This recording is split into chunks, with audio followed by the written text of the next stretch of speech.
So like last year, I thought it would be fun to talk about some things to remember and look forward to for the upcoming season. The first thing to remember is Ghost. Did you guys forget this direwolf was still alive and kicking? Alright, that was just a dumb joke, but damn, I can't believe they went an entire season without having Ghost in a single scene. Let me start my real list. Number 8 is Melissandra's return. During her last appearance on the show, she told Varys that they will both die in Westeros. This might happen off screen after the show has ended, but then why would the writers add this scene in? Oh, I will return, dear Spider. One last time. My lady. I have to die in this strange country. Just like you. These two have made a lot of enemies during their time counseling kings, so seeing them murdered is to be expected. Number 7 is the Northern Houses. The houses sworn to the Starks that live north of Winterfell are in serious trouble. They're in the direct path of the Night King and his army, and there isn't much they can do. House Umber, who live at Last Hearth, will be the first ones hit. House Karstark isn't too far off to the east, and House Glover to the west. We've seen Ned Umber, Alice Karstark, and Robert Glover introduced recently in this series, and unless they decided to keep chilling at Winterfell, they along with all their people under them will be joining the White Walker army. Number 6 is Cleganebowl is pretty much confirmed.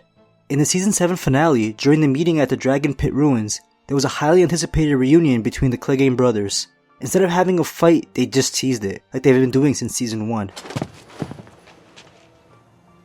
Remember me? Yeah, you do. You're even fucking uglier than I am now. What did they do to you? Doesn't matter. It's not how it ends for you, brother. You know who's coming for you.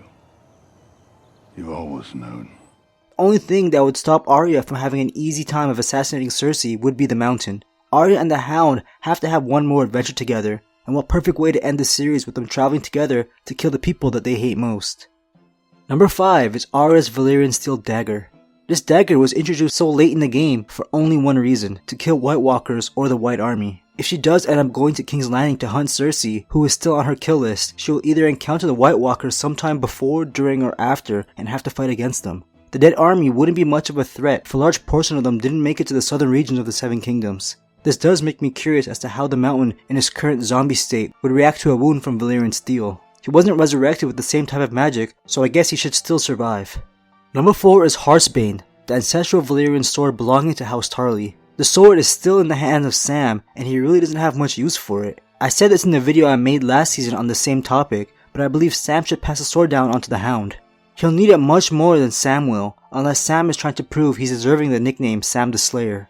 The Hound wielding Heartsbane will be his best chance against fighting his older and stronger brother. Number 3 is the Golden Company's numbers. Cersei states in Season 7 that the Golden Company consists of 20,000 fighters and war elephants. This is a serious threat considering Jon Daenerys' army will be losing a lot of their fighters during the war up north. Euron is also a very capable commander on sea. Cersei is someone who Jon and Dany shouldn't have even considered working with, and if she is able to survive after the Night King is taken care of, she'll be a far greater threat than she was in Season 7. We can't beat the Dothraki, we don't have the numbers, we don't have the support of the other houses. No, we have something better, we have the Iron Bank.